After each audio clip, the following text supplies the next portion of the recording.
Greetings and welcome to our series of weekly devotionals. We've reached the midweek portion of our offerings this week as we look at a few selected verses in chapter 1 of the second letter to the Thessalonians. A couple of weeks ago, I saw a Facebook post. Some local pastor was boasting about all the wonderful things his congregation did for him on Pastor Appreciation Day. He posted, "Look what my congregation thinks of me. All the wonderful things that they've done for me on this day." And I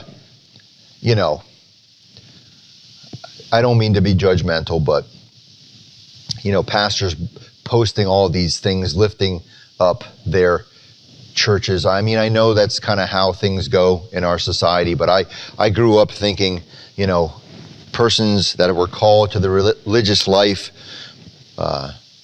were sort of to emulate a life of humility, Try to do good things, but it doesn't matter if anybody knows what you're doing because God knows, and, you don't have to lift up everything good that your church is doing.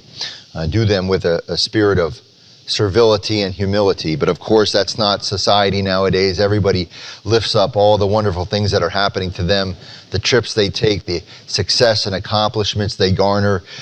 Everything's posted on social media, and that sort of boasting attitude is pervasive in our society. That's just the way it goes. It always sort of bothered me when I read through Paul's letters, because Paul uses that language pretty often in his letters. I boast of this, or I boast of that. And I thought, really? But I learned later that boasting of successes and accomplishments was an important, integral part of communication in Paul's day, because society operated so heavily and strictly on sort of a social ladder, social status structure. And it was important to let people around you know what your social standing was, what your social status was, so that they could know how to relate to you. But because, of course, people in society were not to relate to people higher or lower than them on the social ladder. So boasting of one's successes, accomplishments, standing was an integral part of communication in Paul's day. It was a way to let people know, who you were, your identity, and which people were to relate with you and which people were sort of to stay away. But Paul, interestingly enough, does a form of boasting that was not very common in his day, and probably not very common in our day either. Because Paul boasted of the persecutions and the sufferings and the trials and tribulations that he endured for the sake of the gospel. Paul boasted about the cross, his cross, and the cross of others that they carried in the name of Christ.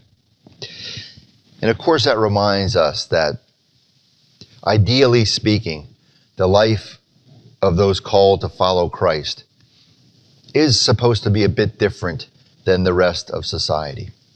The things that we boast of, the values that we live out, the things that we bear witness to in our lives are different than what you would see on 99% of social media posts in our society. And so keeping that alternative life, alternative witness in mind, we might think about, if we were communicating with Paul ourselves, what are some of the things we might boast of? Amen.